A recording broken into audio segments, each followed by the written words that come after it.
Ils partent de la rade de Brest et remontent le long de l'Aune. Pendant leur parcours, les poissons migrateurs passent par Châteaulin.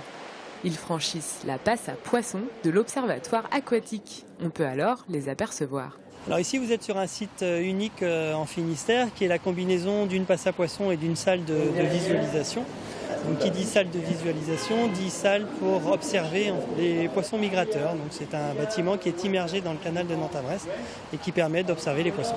Les visiteurs font connaissance avec les aloses, les lamproies et quelques saumons. Ce jeudi, l'un d'eux est justement dans la passe à poissons. J'aime apprendre de nouvelles choses sur les animaux qui vivent ici. Pour moi, c'est très important.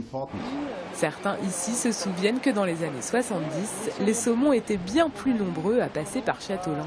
On avait descendu de l'Aune en radeau, il y avait un canot de sécurité à côté. Et le plus marrant, c'est qu'arrivé un peu plus à l'entrée de Châteaulin, on a eu des saumons qui ont sauté sur les radeaux et dans le canot.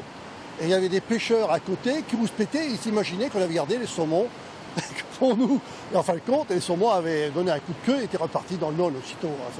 Mais c'était assez marrant de voir que des saumons à cette époque-là, il y en avait beaucoup et plus que maintenant. Le rôle de l'observatoire, c'est aussi de compter les poissons migrateurs grâce à une caméra installée dans la salle d'observation et reliée à des logiciels de comptage. Objectif, observer l'évolution de ces populations de poissons qui, à Châteaulin, sont toutes des espèces protégées. Dans le Finistère, l'Observatoire aquatique de Châteaulin est le seul endroit qui a une double fonction, à la fois scientifique et pédagogique.